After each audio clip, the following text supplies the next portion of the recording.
मैं अजय सर आप सभी विद्यार्थियों के समक्ष फिर से MBBI क्वेश्चन लेकर के उपस्थित हूँ।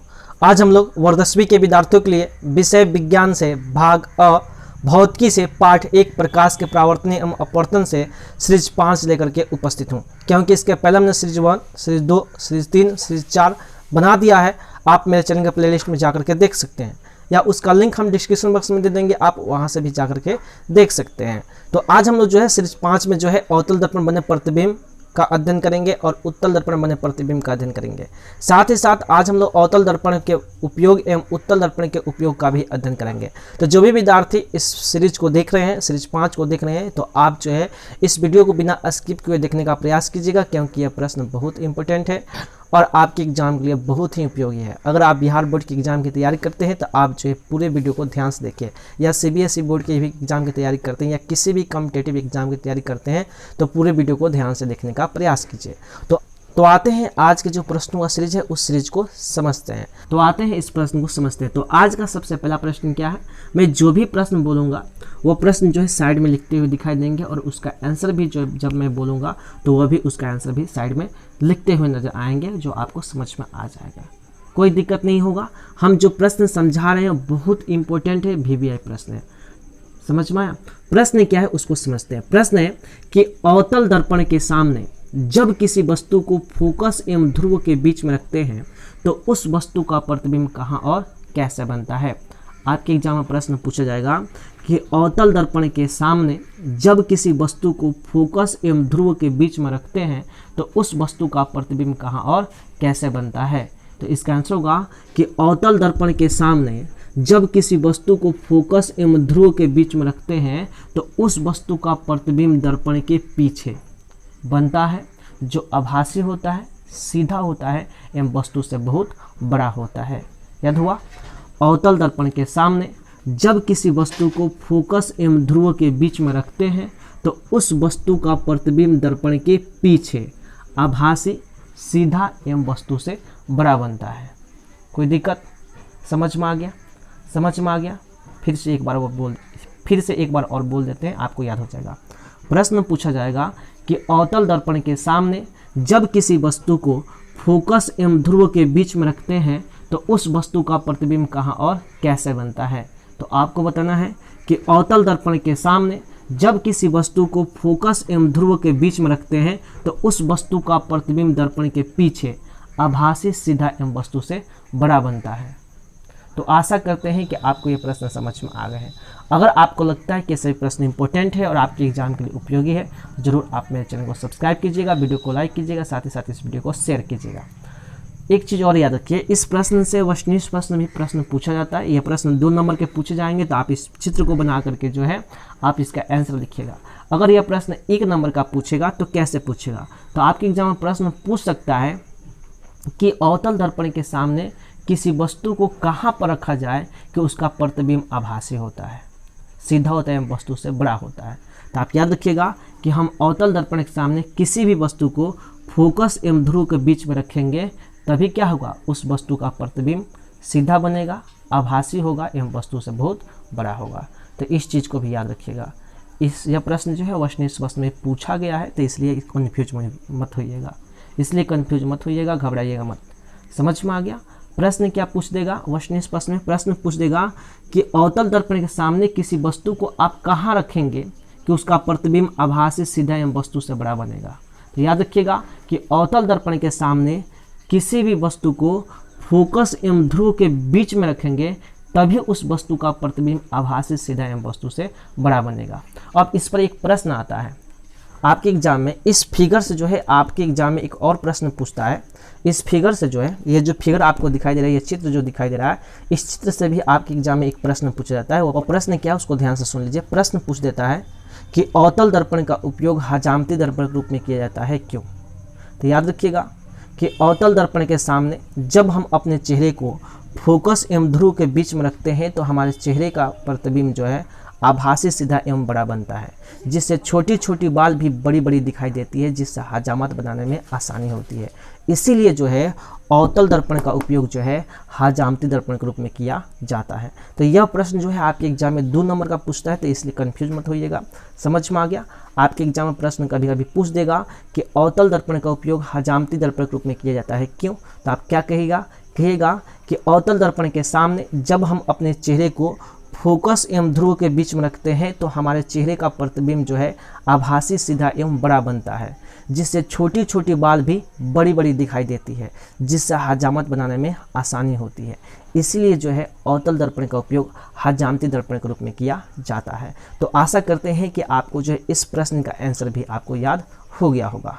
तो बढ़ते हैं आज के दूसरे नंबर प्रश्न की ओर। तो आज का दूसरा प्रश्न क्या है हम इस बोर्ड पर समझने जा रहे हैं और आप जो है अपने स्क्रीन पर देखिए। तो दूसरा प्रश्न क्या है, हम जो भी प्रश्न बोलेंगे उसका आंसर साइड में आपको लिखते हुए नजर आएगा। प्रश्न जो बोलेंगे वह भी दिखाई देगा लिखते हुए, और आंसर जब बोलेंगे तो उसका आंसर भी आपको लिखते हुए नजर आएंगे। तो आप उसका नोट्स जरूर बना लीजिएगा या उसका स्क्रीनशॉट भी ले लीजिएगा। प्रश्न क्या है हम बताते हैं, आपको समझाते हैं इस चित्र के माध्यम से। प्रश्न आपके एग्जाम में पूछा जाएगा कि अवतल दर्पण के सामने जब किसी वस्तु को फोकस पर रखते हैं तो उस वस्तु का प्रतिबिंब कहाँ और कैसे बनता है। आपके एग्जाम में प्रश्न पूछा जाएगा कि अवतल दर्पण के सामने जब किसी वस्तु को फोकस पर रखते हैं तो उस वस्तु का प्रतिबिंब कहाँ और कैसे बनता है। तो याद रखिएगा कि अवतल दर्पण के सामने जब किसी वस्तु को फोकस पर रखते हैं तो उस वस्तु का प्रतिबिंब अनंत पर बनता है, जो वास्तविक होता है, उल्टा होता है एवं वस्तु से बड़ा होता है। याद हुआ? प्रश्न पूछा जाएगा कि अवतल दर्पण के सामने जब किसी वस्तु को फोकस पर रखते हैं तो उस वस्तु का प्रतिबिंब कहाँ और कैसे बनता है। तो इसका आंसर क्या बताइएगा? तो इसका आंसर बताइएगा कि अवतल दर्पण के सामने जब किसी वस्तु को फोकस पर रखते हैं तो उस वस्तु का प्रतिबिंब अनंत पर बनता है, जो वास्तविक होता है, उल्टा होता है एवं वस्तु से बहुत बड़ा होता है। तो आशा करते हैं कि आपको जो है इसका आंसर समझ में आ गया है। समझ में आ गया? समझ में आया? फिर से बोले आंसर इसका आंसर क्या होगा? इसका आंसर होगा कि अवतल दर्पण के सामने जब किसी वस्तु को फोकस पर रखते हैं तो उस वस्तु का प्रतिबिंब अनंत पर बनता है, जो वास्तविक होता है, उल्टा होता है एवं वस्तु से बड़ा होता है। कोई दिक्कत? समझ में आ गया? चलिए अब हम लोग बढ़ते हैं तीसरे नंबर प्रश्न की ओर। आज का तीसरा प्रश्न क्या कर रहा है, हम इस चित्र के माध्यम से उस प्रश्न को भी बोलने जा रहे हैं। आपको साइड में लिखते हुए नजर आएंगे और उसका आंसर भी साइड में नजर आएंगे। ठीक है, तो उस प्रश्न को समझते हैं। आज का तीसरा प्रश्न क्या कर रहा है? प्रश्न कर रहा है कि अवतल दर्पण के सामने, यहाँ पे एक दर्पण है, यहाँ पे आपको एक चित्र दिखाई दे रहा होगा। प्रश्न पूछा जाएगा कि अवतल दर्पण के सामने जब किसी वस्तु को वक्रता केंद्र एवं फोकस के बीच में रखी जाती है तो उस वस्तु का प्रतिबिंब कहाँ और कैसे बनता है। प्रश्न ध्यान से समझेंगे, प्रश्न समझ में आ जाएगा तो आंसर भी समझ में आ जाएंगे। प्रश्न क्या कर रहा है? तीसरा नंबर प्रश्न क्या कर रहा है? प्रश्न कर रहा है कि अवतल दर्पण के सामने जब किसी वस्तु को वक्रता केंद्र एवं फोकस के बीच में रखी जाती है तो उस वस्तु का प्रतिबिंब कहाँ और कैसे बनता है। तो इसका आंसर होगा कि अवतल दर्पण के सामने जब किसी वस्तु को वक्रता केंद्र एवं फोकस के बीच में रखी जाती है तो उस वस्तु का प्रतिबिंब दर्पण के सामने वक्रता केंद्र एवं अनंत के बीच में बनता है, जो वास्तविक होता है, उल्टा होता है एवं वस्तु से बड़ा होता है। आंसर समझ में आ गया? आंसर हमने क्या बताया? हमने आंसर बताया कि अवतल दर्पण के सामने जब किसी वस्तु को वक्रता केंद्र एवं फोकस के बीच में रखते हैं तो उस वस्तु का प्रतिबिंब दर्पण के सामने वक्रता केंद्र एवं अनंत के बीच में बनता है, जो वास्तविक होता है, उल्टा होता है एवं वस्तु से बड़ा होता है। समझ में आ गया? अवतल दर्पण के सामने जब किसी वस्तु को वक्रता केंद्र एवं फोकस के बीच में रखते हैं तो उस वस्तु का प्रतिबिंब दर्पण के सामने वक्रता केंद्र एवं अनंत के बीच में बनता है, जो वास्तविक होता है, उल्टा होता है एवं वस्तु से बड़ा होता है। तो आशा करते हैं कि आपको इसका आंसर समझ में आ गया है। तो बढ़ते हैं अब चौथा नंबर प्रश्न की ओर। तो आज का चौथा नंबर प्रश्न आपका स्क्रीन पर ये रहा और मैं जो है उस प्रश्न को इस स्क्रीन पर समझाने जा रहा हूँ। तो आज का चौथा नंबर प्रश्न है कि अवतल दर्पण के सामने जब किसी वस्तु को वक्रता केंद्र पर रखते हैं तो उस वस्तु का प्रतिबिंब कहाँ और कैसे बनता है।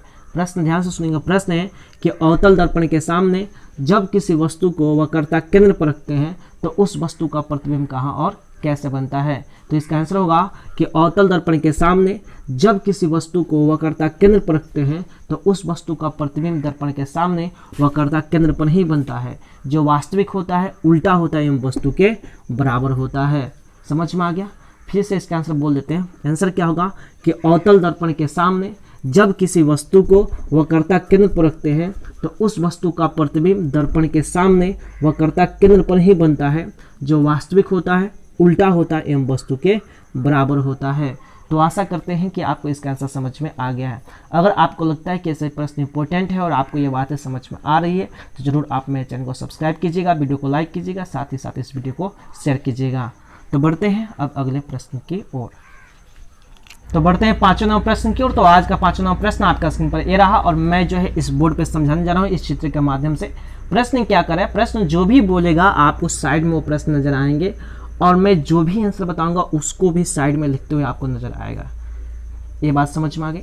अब प्रश्न क्या कर रहा है इसको समझते हैं। प्रश्न कर रहा है कि अवतल दर्पण के सामने, प्रश्न पूछा जाएगा कि अवतल दर्पण के सामने जब किसी वस्तु को अनंत एवं वक्रता केंद्र के बीच रखी जाती है तो उस वस्तु का प्रतिबिंब कहाँ और कैसे बनता है।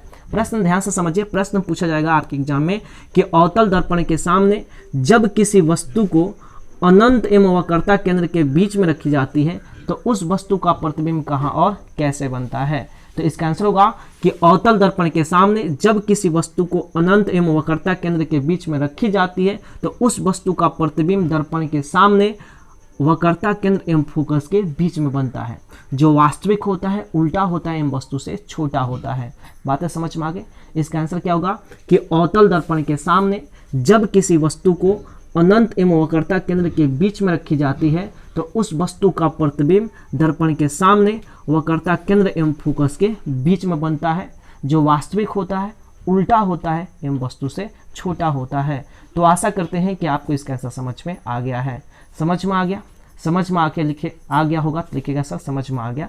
नहीं समझ में आए तो फिर से मैं समझा देता हूँ इसका आंसर। आंसर क्या होगा कि अवतल दर्पण के सामने जब किसी वस्तु को अनंत एवं वक्रता केंद्र के बीच में रखी जाती है तो उस वस्तु का प्रतिबिंब दर्पण के सामने वक्रता केंद्र एवं फोकस के बीच में बनता है। जो वास्तविक होता है उल्टा होता है एवं वस्तु से छोटा होता है। तो आशा करते हैं कि आपको ये बातें समझ में आ गई है। तो बढ़ते हैं अब अगले प्रश्न की ओर। तो अगला प्रश्न क्या है हम इस बोर्ड पे उसको समझाने जा रहे हैं। तो बढ़ते हैं 6ठे नंबर प्रश्न की ओर। तो आज का 6ठा नंबर प्रश्न क्या है मैं इस बोर्ड पे समझाने जा रहा हूं। तो आज का 6ठा नंबर प्रश्न है कि अवतल दर्पण के सामने जब किसी वस्तु को अनंत पर रखते हैं तो उस वस्तु का प्रतिबिंब कहाँ और कैसे बनता है। प्रश्न ध्यान से सुनिएगा। प्रश्न है कि अवतल दर्पण के सामने जब किसी वस्तु को अनंत पर रखते हैं तो उस वस्तु का प्रतिबिंब कहाँ और कैसे बनता है। तो इसका आंसर होगा कि अवतल दर्पण के सामने जब किसी वस्तु को अनंत पर रखते हैं तो उस वस्तु का प्रतिबिंब दर्पण के सामने फोकस पर बनता है। जो वास्तविक होता है उल्टा होता है और वस्तु से बहुत छोटा होता है। समझ में आ गया? इसका आंसर क्या होगा कि अवतल दर्पण के सामने जब किसी वस्तु को अनंत पर रखते हैं तो उस वस्तु का प्रतिबिंब दर्पण के सामने फोकस पर बनता है। जो वास्तविक होता है उल्टा होता है एवं वस्तु से बहुत छोटा होता है। समझ में आ गया? समझ में आ गया? तो आशा करते हैं कि आपको ये 6 प्रश्न समझ में आए, क्योंकि अवतल दर्पण में बने प्रतिबिंब की जो स्थिति थी ये 6 स्थिति थी जो हमने आपको समझाया। तो अगर आपको लगता है कि सभी प्रश्न इंपॉर्टेंट है और आपके एग्जाम के लिए उपयोगी है तो जरूर आप मेरे चैनल को सब्सक्राइब कीजिएगा, वीडियो को लाइक कीजिएगा, साथ ही साथ इस वीडियो को शेयर कीजिएगा। अब बढ़ते हैं हम लोग अगले पॉइंट की ओर। तो अगला पॉइंट क्या है उसको समझते हैं। अब हम लोग जो है उत्तल दर्पण में बने प्रतिबिंब के बारे में अध्ययन करेंगे जो आपके स्क्रीन पर अब दिखाई देगा। अब हम लोग जो है उत्तल दर्पण बने प्रतिबिंब के बारे में अध्ययन करेंगे। तो उत्तल दर्पण प्रतिबिंब कहाँ कहाँ बनते हैं उस चीज़ को मैं इस बोर्ड पे समझाने जा रहा हूँ। आप ध्यान से उसको समझने का प्रयास कीजिएगा। तो उत्तल दर्पण बने प्रतिबिंब में सबसे पहला प्रतिबिंब क्या है इसको समझते हैं। तो यहाँ पे जो आपको समझाने जा रहे हैं उस चीज़ को जो भी बातें मैं बोलूँगा, मैं जो भी चीज़ें प्रश्न में बोलूँगा वो साइड में आपको लिखते हुए नजर आएंगे। तो कोई दिक्कत नहीं होगा। प्रश्न समझ देते हैं। यहाँ पे एक चित्र बना हुआ है, उस चित्र को देख करके आपको प्रश्न को समझना है। प्रश्न क्या है समझते हैं। प्रश्न है कि उत्तल दर्पण के सामने, यह दर्पण जो दिखाई दे रहा है उत्तल दर्पण है। तो प्रश्न पूछा जाएगा कि उत्तल दर्पण के सामने जब किसी वस्तु को अनंत पर रखते हैं तो उस वस्तु का प्रतिबिंब कहाँ और कैसे बनता है। प्रश्न ध्यान से सुनिएगा। प्रश्न है कि उत्तल दर्पण के सामने जब किसी वस्तु को अनंत पर रखते हैं तो उस वस्तु का प्रतिबिंब कहाँ और कैसे बनता है? तो इसका आंसर होगा कि उत्तल दर्पण के सामने जब किसी वस्तु को अनंत पर रखते हैं तो उस वस्तु का प्रतिबिंब दर्पण के पीछे फोकस पर बनता है, जो काल्पनिक, सीधा एवं वस्तु से बहुत छोटा होता है। समझ में आ गया? प्रश्न पूछा जाएगा कि उत्तल दर्पण के सामने जब किसी वस्तु को अनंत पर रखते हैं तो उस वस्तु का प्रतिबिंब कहाँ और कैसे बनता है? तो इसका आंसर होगा कि उत्तल दर्पण के सामने जब किसी वस्तु को अनंत पर रखते हैं तो उस वस्तु का प्रतिबिंब दर्पण के पीछे फोकस पर बनता है, जो आभासी होता है, सीधा होता है एवं वस्तु से बहुत छोटा होता है। तो आशा करते हैं कि आपको इसका आंसर समझ में आ गया। तो बढ़ते हैं दूसरा नंबर प्रश्न की ओर। तो आज का दूसरा नंबर प्रश्न क्या कर रहा है, आपको इस बोर्ड पर मैं समझाने जा रहा हूं, आप अपने स्क्रीन पर ध्यान से समझिए। प्रश्न क्या कर रहा है, आज का दूसरा नंबर प्रश्न क्या कर रहा है? प्रश्न कर रहा है कि उत्तल दर्पण के सामने जब किसी वस्तु को अनंत एवं ध्रुव के बीच में रखते हैं तो उस वस्तु का प्रतिबिंब कहाँ और कैसे बनता है? प्रश्न ध्यान से समझेंगे, बहुत ही इंपॉर्टेंट प्रश्न है, आपके एग्जाम में कई बार पूछा गया प्रश्न है, इसलिए कंफ्यूज मत होइए। प्रश्न ध्यान से समझिए। प्रश्न कर रहा है कि उत्तल दर्पण के सामने जब किसी वस्तु को अनंत एवं ध्रुव के बीच में रखते हैं तो उस वस्तु का प्रतिबिंब कहाँ और कैसे बनता है? तो याद रखिएगा, इसका आंसर होगा कि उत्तल दर्पण के सामने जब किसी वस्तु को अनंत एवं ध्रुव के बीच में रखते हैं तो उस वस्तु का प्रतिबिंब दर्पण के पीछे फोकस एवं ध्रुव के बीच में बनता है, जो आभासी होता है, सीधा होता है एवं वस्तु से छोटा होता है। आंसर समझ में आ गया? तो याद रखिएगा, इसका आंसर होगा उत्तल दर्पण के सामने जब किसी वस्तु को अनंत एवं ध्रुव के बीच में रखते हैं तो उस वस्तु का प्रतिबिंब दर्पण के पीछे फोकस एवं ध्रुव के बीच में बनता है, जो काल्पनिक होता है, सीधा होता है एवं वस्तु से छोटा होता है। समझ में आ गया? प्रश्न ध्यान से सुनिए। प्रश्न है कि उत्तल दर्पण के सामने जब किसी वस्तु को अनंत एवं ध्रुव के बीच में रखते हैं तो उस वस्तु का प्रतिबिंब कहाँ और कैसे बनता है? तो इसका आंसर बताइएगा कि उत्तल दर्पण के सामने जब किसी वस्तु को अनंत एवं ध्रुव के बीच में रखते हैं तो उस वस्तु का प्रतिबिंब दर्पण के पीछे फोकस एवं ध्रुव के बीच में बनता है, जो काल्पनिक होता है, सीधा होता है एवं वस्तु से छोटा होता है। तो आशा करते हैं कि आपको इसका आंसर समझ में आ गया। अगर आपको लगता है कि सही प्रश्न इंपॉर्टेंट है और आपके एग्जाम के लिए उपयोगी है तो जरूर आप मेरे चैनल को सब्सक्राइब कीजिएगा, वीडियो को लाइक कीजिएगा, साथ ही साथ इस वीडियो को शेयर कीजिएगा और बेल आइकन को जरूर दबाइएगा, ताकि इसी तरह के इंपॉर्टेंट क्वेश्चन आपके स्क्रीन पर सबसे पहले प्राप्त हो और जितने भी मैं वीडियो बनाऊँ उसका नोटिफिकेशन आपको सबसे पहले प्राप्त हो। तो बढ़ते हैं आज के अगले पॉइंट की ओर, अर्थात अवतल दर्पण के उपयोग की ओर। तो बढ़ते हैं अब अगले पॉइंट की ओर। तो आज का अगला नंबर पॉइंट हम लोग क्या पढ़ेंगे? तो अवतल दर्पण का उपयोग पढ़ेंगे। बहुत ही इंपॉर्टेंट प्रश्न है यह, अवतल दर्पण का उपयोग। इससे जो है आपके एग्जाम में हमेशा 2 नंबर का प्रश्न पूछा जाता है, तो आप जरूर इस अवतल दर्पण का उपयोग ध्यान से समझिएगा। तो अवतल दर्पण का उपयोग समझते हैं। आपके एग्जाम में प्रश्न पूछा जाएगा कि अवतल दर्पण का 2 उपयोग लिखे, 2 नंबर का प्रश्न पूछ देगा, तो कंफ्यूज मत होइएगा, ठीक है। हम आपको 4 गो उपयोग बता रहे हैं और चारों उपयोग जो है ध्यान से याद कर लीजिएगा, समझिएगा ध्यान से। इसको कैसे लिखिएगा? तो याद रखिएगा कि इसको लिखने के लिए सबसे पहले हम लिखते हैं कि अवतल दर्पण का 2 उपयोग निम्नलिखित है जो इस प्रकार है, या ऐसे हम लोग लिखेंगे कि अवतल दर्पण का उपयोग निम्नलिखित है जो इस प्रकार है। सबसे पहला पॉइंट क्या है कि अवतल दर्पण का उपयोग हजामती दर्पण के रूप में किया जाता है। याद हो गया? सबसे पहला पॉइंट क्या है कि अवतल दर्पण का उपयोग हजामती दर्पण के रूप में किया जाता है। दूसरा पॉइंट है कि अवतल दर्पण का उपयोग रोगियों के कान, नाक, गले इत्यादि की जांच करने के लिए किया जाता है। तीसरा पॉइंट है कि बड़े बड़े अवतल दर्पण का उपयोग सोलर कुकर के रूप में किया जाता है। और चौथा पॉइंट है कि अवतल दर्पण का उपयोग सर्च लाइट में, गाड़ियों के अग्रदीपों में, टॉर्च में, टेबल लैंप इत्यादि के परावर्तक के रूप में किया जाता है। समझ में आ गया? अवतल दर्पण का उपयोग निम्नलिखित है जो इस प्रकार है। सबसे पहला पॉइंट है कि अवतल दर्पण का उपयोग हजामती दर्पण के रूप में किया जाता है। दूसरा, अवतल दर्पण का उपयोग रोगियों के कान, नाक, गले इत्यादि की जांच करने के लिए किया जाता है। तीसरा, बड़े बड़े अवतल दर्पण का उपयोग सोलर कुकर के रूप में किया जाता है। और चौथा, अवतल दर्पण का उपयोग सर्च लाइट में, गाड़ियों के अग्रदीपों में, टॉर्च में, टेबल लैंप इत्यादि के परावर्तक के रूप में किया जाता है। तो आशा करते हैं कि आपको अवतल दर्पण का उपयोग समझ में आ गया है। अब अवतल दर्पण के उपयोग से वस्तुनिष्ठ प्रश्न के रूप में भी प्रश्न पूछे जाते हैं। तो वो प्रश्न क्या पूछे जाते हैं मैं आपको समझा दे रहा हूँ। आपके एग्जाम में वस्तुनिष्ठ प्रश्न पूछा जा सकता है कि किस दर्पण का उपयोग हजामती दर्पण के रूप में किया जाता है।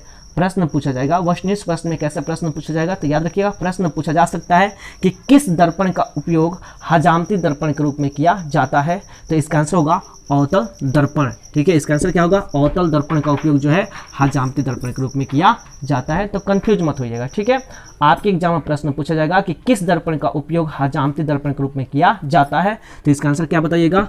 अवतल दर्पण का उपयोग। हाँ, आपके एग्जाम में एक और प्रश्न पूछा जाएगा कि किस दर्पण का उपयोग वाहनों के अग्रदीपों में या हेडलाइट के रूप में किया जाता है, तो याद रखिएगा कि इसका आंसर होगा अवतल दर्पण। अर्थात अवतल दर्पण का उपयोग वाहनों के अग्रदीप में या हेडलाइट के रूप में किया जाता है। तो कोई दिक्कत नहीं, समझ में आ गया।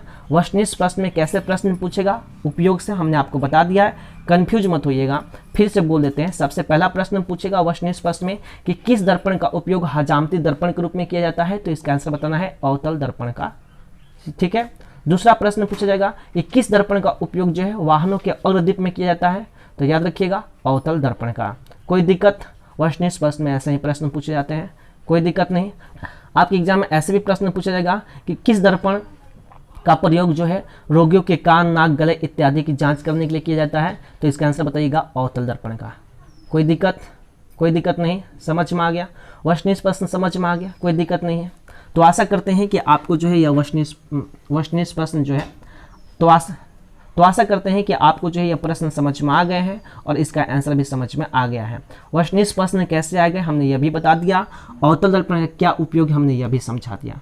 तो आशा करते हैं कि आपको ये सभी बातें समझ में आ गई है। अगर आपको लगता है कि ये सभी प्रश्न इंपॉर्टेंट है और आपके एग्जाम के लिए उपयोगी है, तो जरूर आप मेरे चैनल को सब्सक्राइब कीजिएगा, वीडियो को लाइक कीजिएगा, साथ ही साथ इस वीडियो को शेयर कीजिएगा।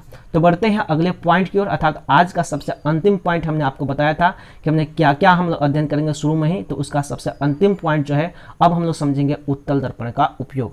चलिए हम इस बोर्ड पे लिखते हैं, आप उसको ध्यान से समझिए और जानने का प्रयास कीजिए। तो बढ़ते हैं अब अगले प्रश्न की ओर। तो अगला प्रश्न हम लोग क्या पढ़ेंगे? तो अगला प्रश्न पढ़ेंगे उत्तल दर्पण का उपयोग। प्रश्न ध्यान से समझेंगे, प्रश्न क्या पढ़ेंगे यहाँ पे देखिए। अब प्रश्न पढ़ेंगे उत्तल दर्पण का उपयोग। आपके एग्जाम में प्रश्न पूछा जाएगा कि उत्तल दर्पण का उपयोग लिखें, तो कोई दिक्कत नहीं होगा, कन्फ्यूजन नहीं होगा, मैं आपको समझा रहा हूँ कैसे उसका जवाब लिखना है।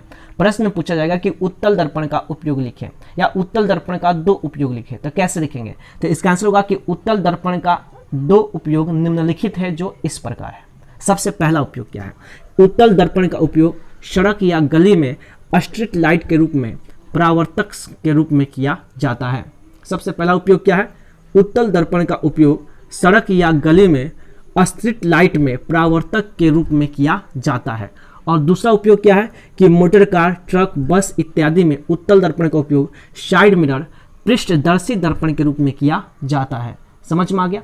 उत्तल दर्पण के दो उपयोग हैं। कैसे लिखेंगे इसका जवाब? कि उत्तल दर्पण के दो उपयोग निम्नलिखित है जो इस प्रकार है। सबसे पहला पॉइंट क्या है? उत्तल दर्पण का उपयोग सड़क या गली में स्ट्रीट लाइट में परावर्तक के रूप में किया जाता है। और दूसरा, मोटर कार, ट्रक, बस इत्यादि में उत्तल दर्पण का उपयोग साइड मिरर या पृष्ठदर्शी दर्पण के रूप में किया जाता है। समझ में आ गया? अब आपके एग्जाम में वस्तुनिष्ठ प्रश्न में कैसे पूछेगा उस चीज को समझ लेते हैं। तो आपके एग्जाम में उत्तल दर्पण के उपयोग से एक प्रश्न पूछता है वस्तुनिष्ठ प्रश्न के रूप में। तो प्रश्न क्या है मैं बता देता हूं। तो आपके एग्जाम में प्रश्न पूछा जाएगा कि किस दर्पण का उपयोग वाहनों में साइड मिरर के रूप में अर्थात पृष्ठदर्शी दर्पण के रूप में किया जाता है। तो आप बताइएगा कि उत्तल दर्पण का उपयोग जो है वाहनों में साइड मिरर या पृष्ठदर्शी दर्पण के रूप में किया जाता है। समझ में आ गया? तो आशा करते हैं कि आपको यह प्रश्न समझ में आ गया है, क्योंकि यह प्रश्न वस्तुनिष्ठ प्रश्न में पूछेगा कि किस दर्पण का उपयोग वाहनों में साइड मिरर के रूप में अर्थात पृष्ठदर्शी दर्पण के रूप में किया जाता है, तो आपको बताना है उत्तल दर्पण का।